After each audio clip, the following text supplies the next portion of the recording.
You think you know what evil looks like? Think again. Real monsters don't live in nightmares. They sit across from you at breakfast, kiss you goodnight, or sign your paycheck. They come wrapped in charm, hiding their cruelty behind smiles and kind gestures.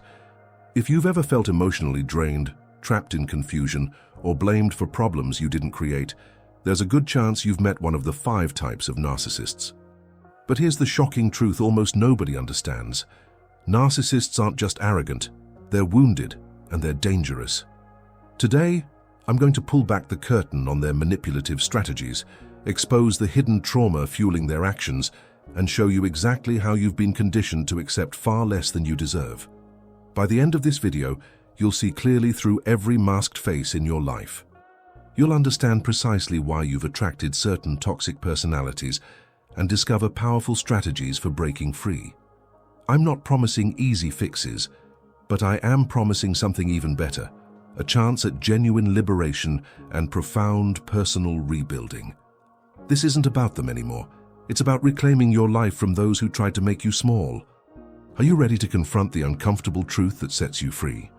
Then lean in, because we're about to explore the dark side of psychological control, invisible scars, and toxic seduction like you've never seen before. Stick around, because if you've ever wondered why certain relationships leave you feeling empty and broken, the answer is waiting in this video, and it might change everything you believe about love, identity, and your own self-worth.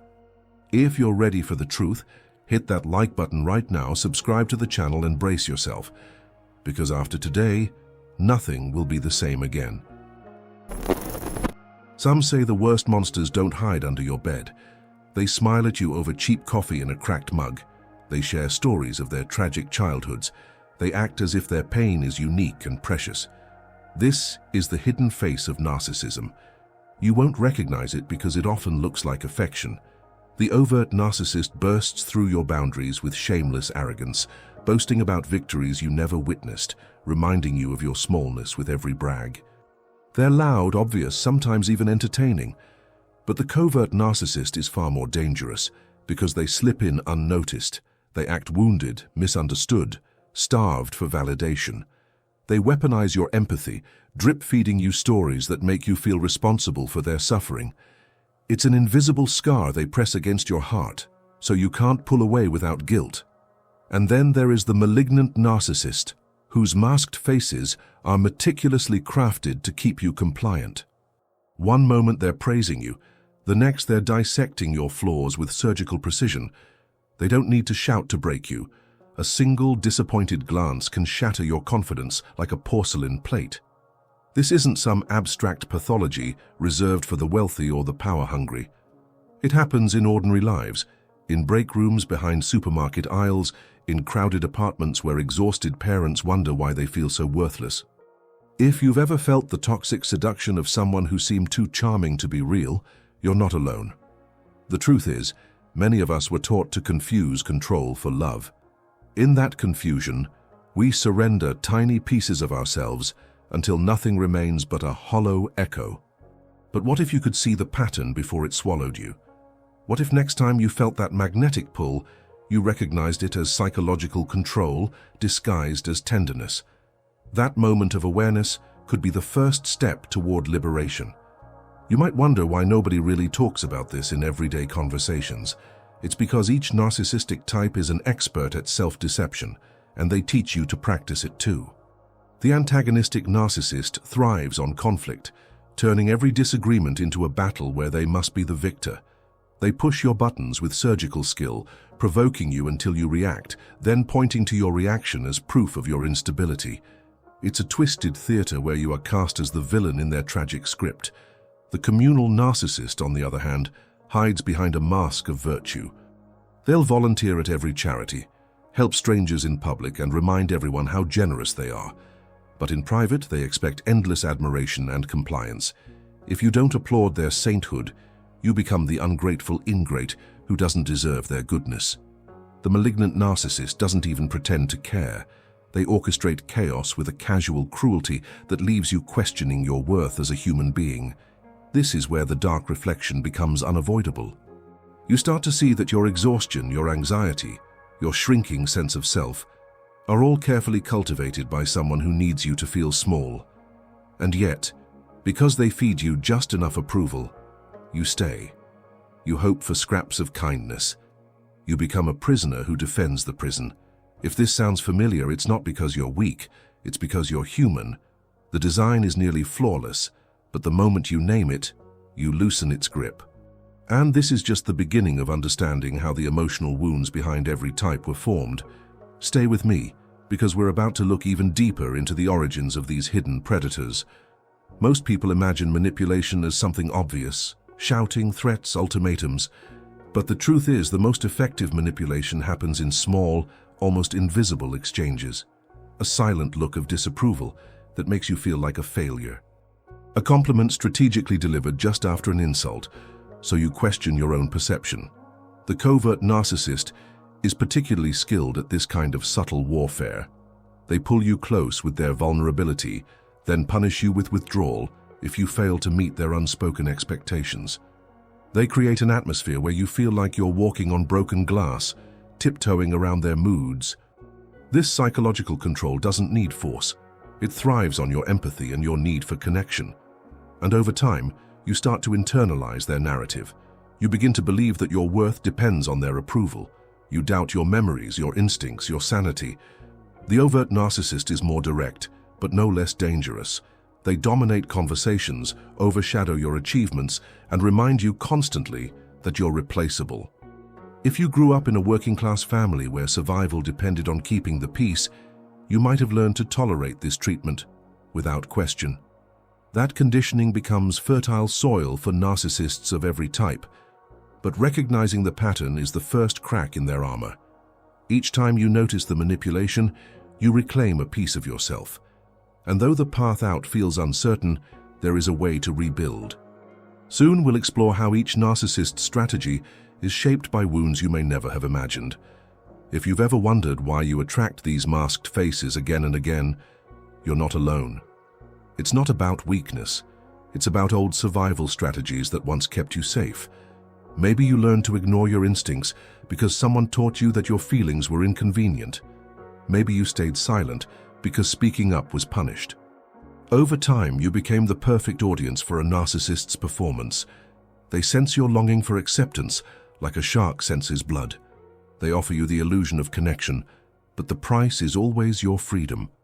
It's a high cost that many pay without realizing it, sacrificing dreams, relationships, even health.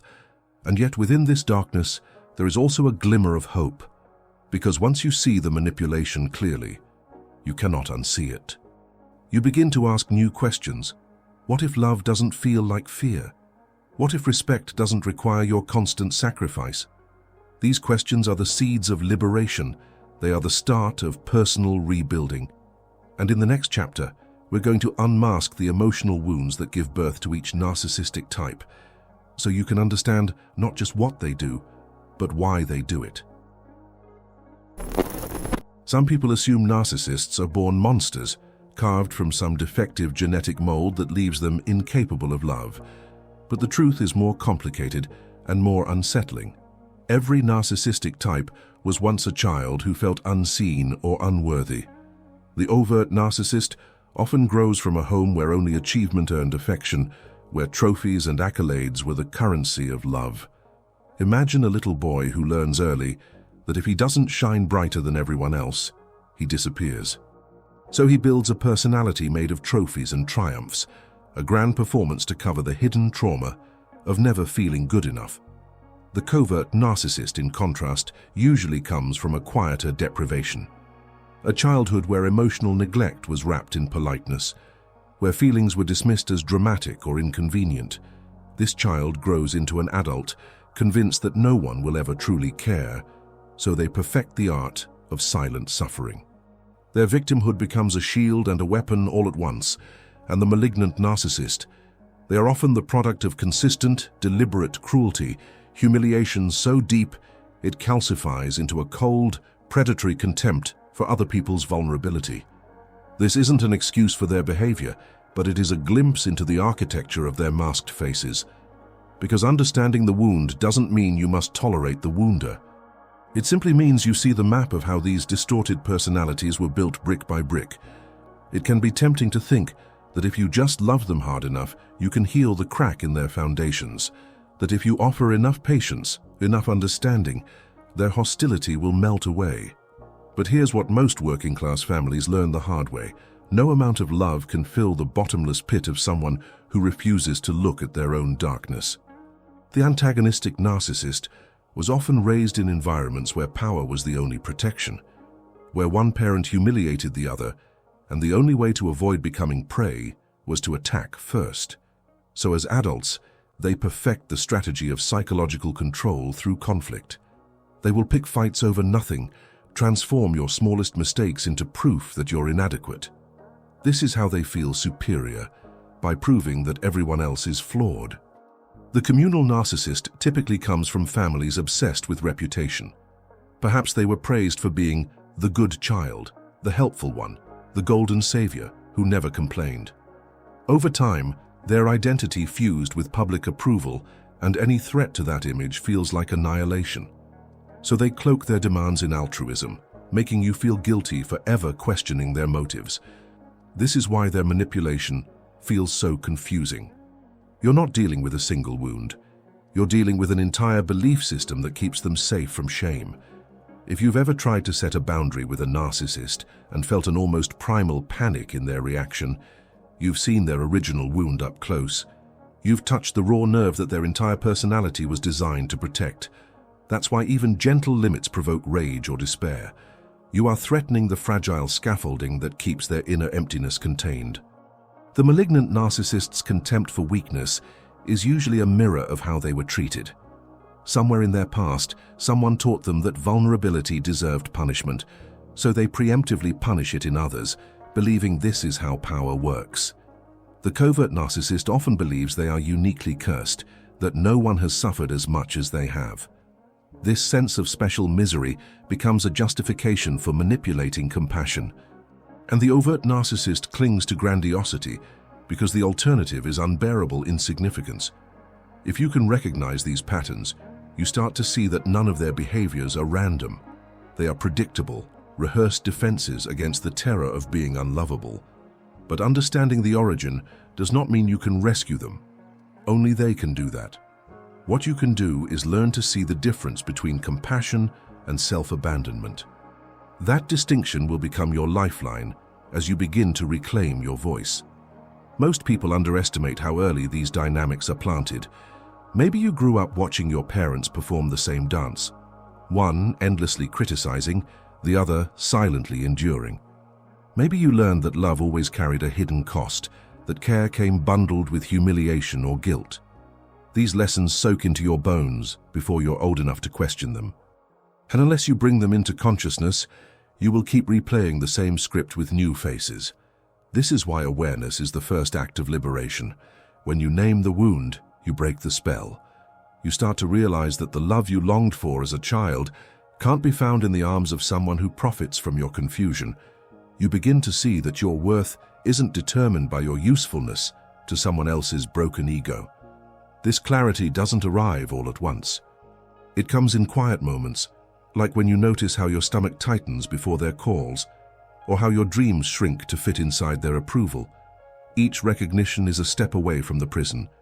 And in the next chapter, we'll look closely at the impact these wounds have on the people who love them, the invisible scars carried by those who try to care for a narcissist. Most people underestimate how profoundly narcissistic relationships rewire your sense of reality. You don't just wake up one morning drained. You become drained gradually, in 100 tiny concessions you make to keep the peace. At first, it seems harmless. You stop mentioning your successes because you know they'll find a way to diminish them. You downplay your needs because every time you express them, you're met with a sigh or a subtle accusation that you're selfish. These little silences become habits, and the habits become your new identity. This is what psychological control looks like in real life. It doesn't need overt threats to keep you compliant. It only needs you to doubt yourself. Over time, you begin to wonder if you're too sensitive, too demanding, too difficult to love. That self-doubt is the narcissist's greatest victory. It's how they keep you small enough to fit inside their narrative. For working-class families, the stakes are even higher. Maybe you can't afford to leave, so you convince yourself that staying is noble.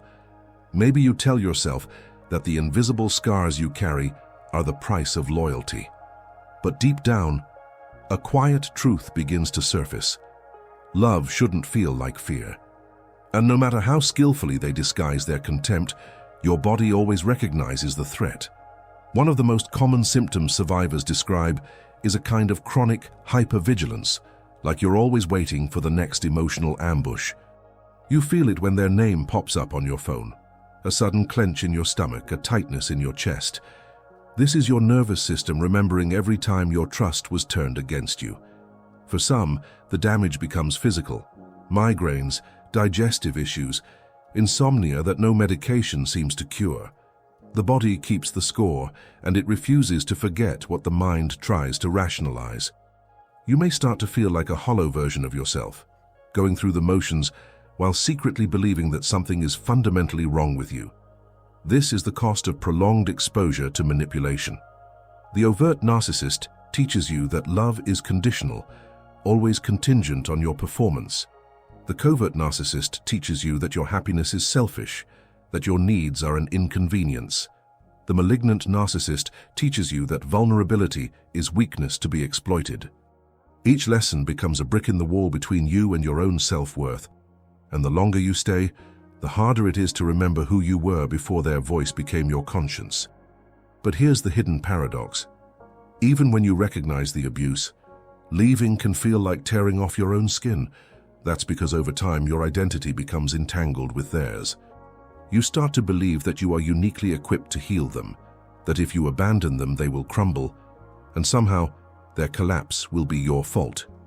This is the ultimate manipulation, convincing you that your freedom is an act of cruelty. It's how the narcissist ensures you remain tethered even when you understand the game. If you grew up in a home where you had to earn love by anticipating someone else's needs, this dynamic feels familiar, almost comfortable. It's an old survival script, playing itself out on a new stage, and until you learn to question that script, you will keep accepting crumbs and calling it a feast. Liberation begins when you start to consider that maybe you were never broken, just conditioned to accept less than you deserve. But even that awareness can feel disorienting. Who are you if you are no longer defined by their approval? What will fill the emptiness they leave behind? These questions are frightening because they point to the unknown, but they are also the doorway to something you've always deserved, your own life, lived on your own terms. If you're listening to this and seeing yourself in these words, understand this: your pain is valid. The anxiety, the self-doubt, the chronic exhaustion, it isn't a flaw in your character. It's the predictable outcome of prolonged exposure to psychological control. Healing doesn't happen overnight, and it doesn't happen in isolation.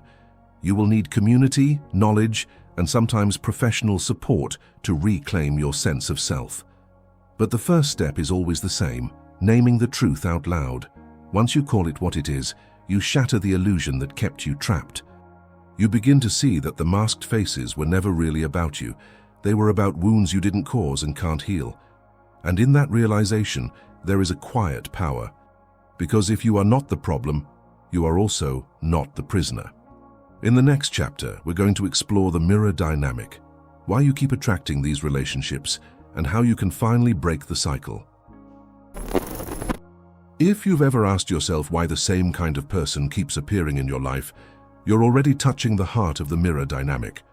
It's the pattern nobody wants to see, the ways our earliest experiences teach us to normalize dysfunction.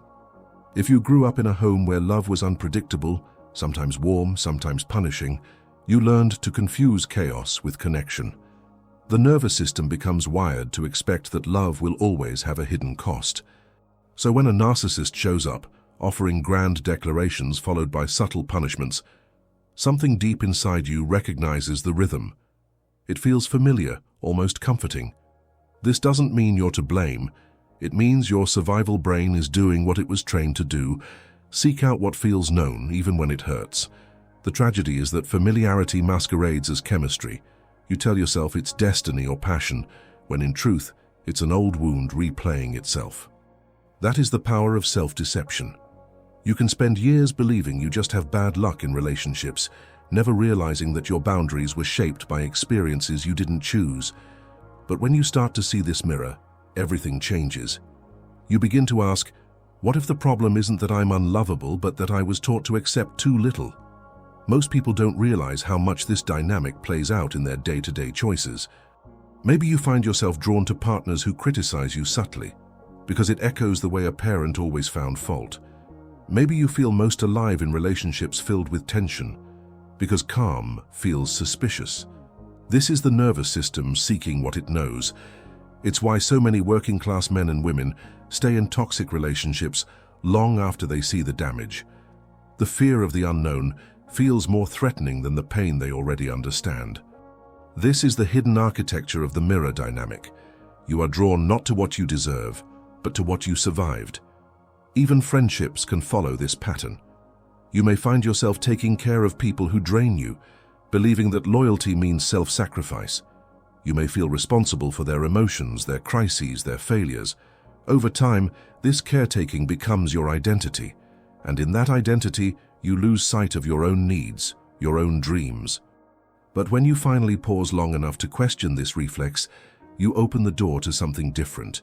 You start to imagine a life where love feels safe, where respect doesn't come at the cost of your dignity. That vision may feel distant now, but it is closer than you think. It's important to understand that narcissists are drawn to certain qualities like moths to a flame. They look for empathy, openness, a willingness to give the benefit of the doubt. These traits aren't weaknesses, they're strengths. But in the hands of a manipulator, they become vulnerabilities. That's why personal rebuilding isn't about becoming hard or cynical. It's about learning to balance compassion with discernment, to recognize that someone else's pain doesn't entitle them to mistreat you. This is the lesson many never learn. You can love someone deeply and still refuse to abandon yourself. You can hold space for their wounds without making them your responsibility.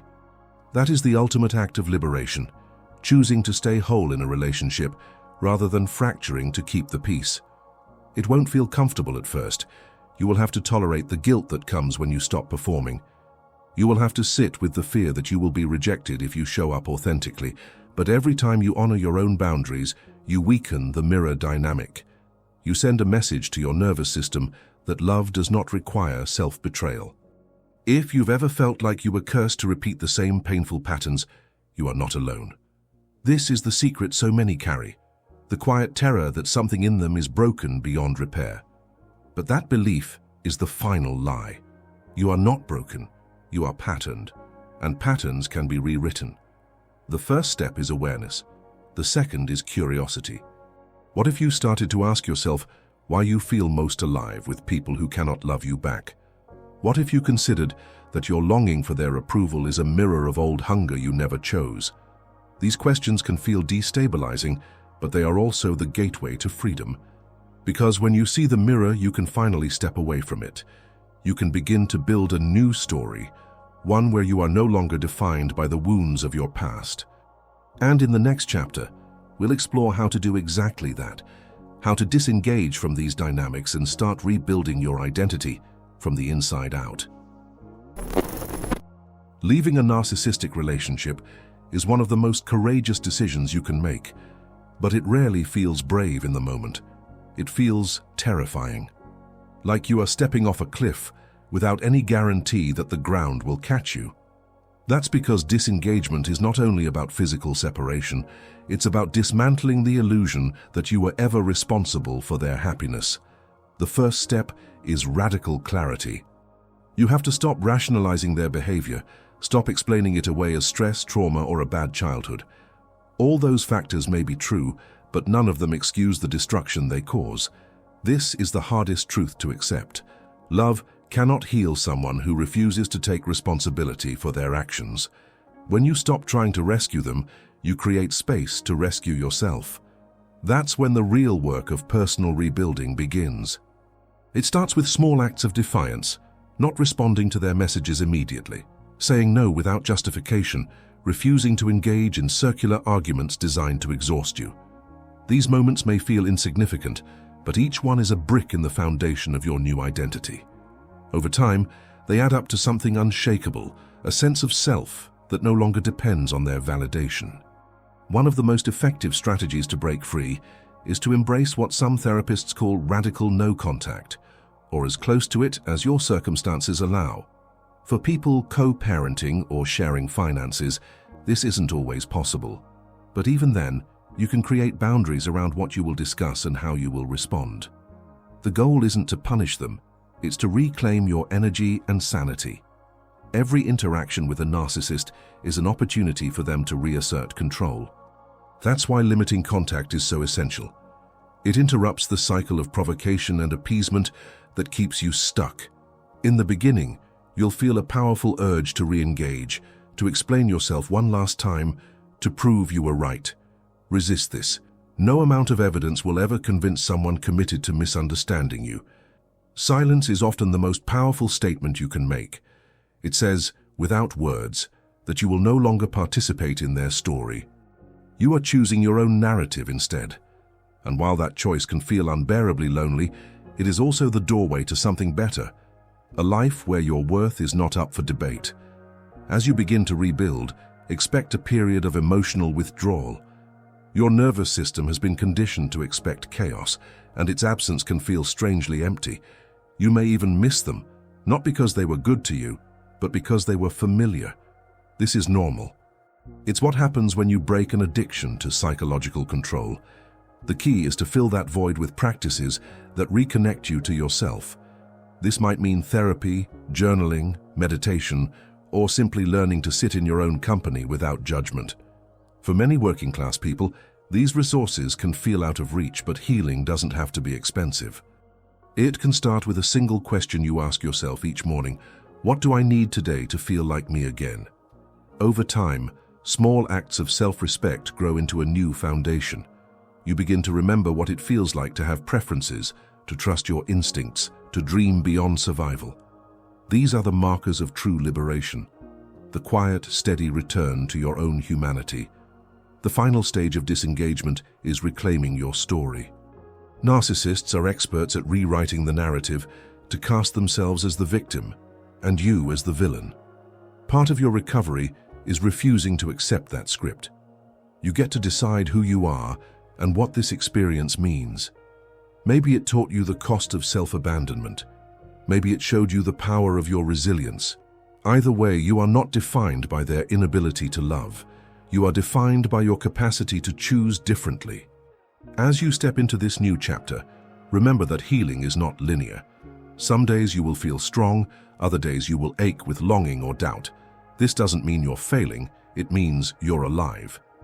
Each time you honor your boundaries, each time you speak your truth, you reclaim another piece of yourself. And that is how transformation happens, not in grand gestures, but in the daily decision to stand in your own light. Before we close, consider this. What would your life look like if you stopped trying to earn love and started believing you deserve it simply because you exist? That question isn't just rhetorical, it's an invitation to begin again. Now that you've seen the hidden architecture of narcissistic manipulation, you have a choice to make. You can keep hoping they'll change, keep waiting for an apology that never comes, or you can finally step into the life you were meant to live. What would happen if you stopped believing that love requires your sacrifice? What if you allowed yourself to want more, to want respect, safety, and the freedom to be fully yourself? Ask yourself, which pieces of your identity have you traded for someone else's approval? Which dreams have you silenced so you wouldn't make them uncomfortable? And more importantly, are you willing to keep paying that price? You don't have to answer right now. But know this, the very fact that you're still here listening means some part of you is already awake. Some part of you is ready to rebuild. You are not broken. You are not doomed to repeat the same story. You are simply patterned, and patterns can be rewritten. If this message resonates with you, don't let it end here. Take what you've learned today and start applying it immediately. Even a single boundary, a single moment of clarity can change the trajectory of your life. I'd love to hear your thoughts. Which part of this resonated the most? Have you recognized any of these mirror dynamics in your own relationships? Share your story in the comments. I read every single one. And if you want to keep exploring these ideas together, subscribe to the channel and hit the notification bell so you never miss a new video. For deeper insights and practical tools, you'll also find carefully selected resources waiting for you in the first pinned comment below. Remember, you deserve a life where love doesn't feel like fear. This is your first step. Take it.